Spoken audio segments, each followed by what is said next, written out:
Le livre des Actes des Apôtres, écrit par Luc, met en scène, si l'on peut dire ainsi, l'histoire du développement de l'Église primitive, de l'ascension du Christ à l'emprisonnement de Paul à Rome et le début de son ministère dans cette cité, cœur de l'Empire romain.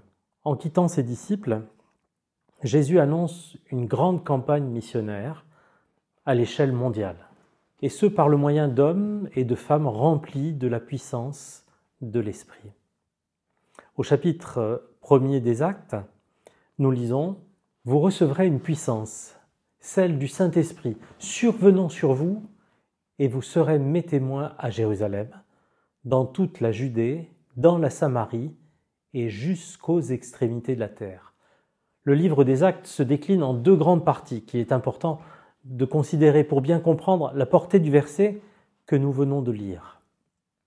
Tout d'abord la mission intérieure, des chapitres 1 au chapitre 7, et la mission extérieure, des chapitres 8 au chapitre 28.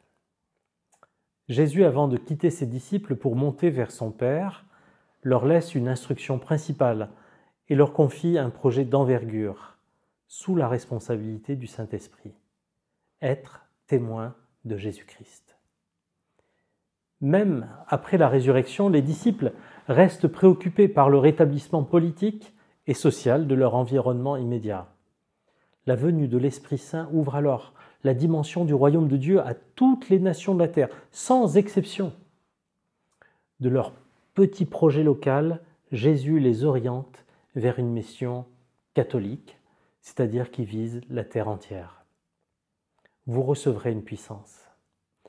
Voilà ce qui manquait au noyau des disciples. Seuls, ils ne pouvaient qu'attendre.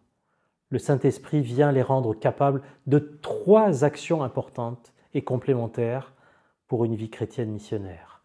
Agir, témoigner, vivre selon Dieu. Vous serez mes témoins.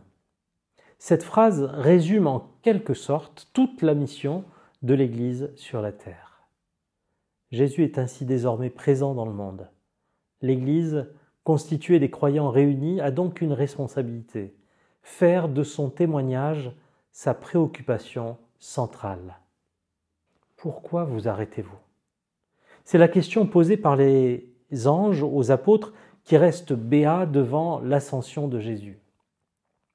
L'attente du retour du Christ peut devenir stérile et oiseuse si elle demeure passive. Dieu ne veut pas de disciples dans les nuages de l'ascension de Jésus, mais avec les pieds sur terre, face aux réalités de chaque homme et de chaque femme. L'avertissement des anges concerne toute tentation de se retirer, de se replier sur soi. La venue de l'Esprit provoque l'éclatement vers l'extérieur, l'ouverture vers les autres, tous les autres. La succession Jérusalem, Judée, Samarie, extrémité de la terre est intéressante à étudier. Jérusalem, le lieu où tout s'est passé, lieu par excellence pour l'ensemble des disciples qui ont suivi le Christ dans son pèlerinage terrestre. La Judée, c'est le lieu des proches, le pays. La Samarie, c'est le lieu des frères rejetés, les mis à l'écart, mis à l'index. Les extrémités de la terre, c'est l'inconnu des sans-loi. Jésus a foulé plusieurs de ces lieux, y portant et apportant le message de la réconciliation qu'il porte en lui-même. L'ascension du Christ ressuscité est en quelque sorte un transfert de pouvoir aux disciples de continuer par la puissance du Saint-Esprit la mission du Christ. Dans quelle mesure serais-je aujourd'hui le témoin du Christ auprès de ma famille, de mes proches, de mes voisins, de mes collègues ou de l'inconnu dans la rue ? Seule l'action du Saint-Esprit peut nous donner la pleine assurance dans cette mission de porter l'Évangile, la bonne nouvelle, à toute créature de notre cité jusqu'aux extrémités de la terre.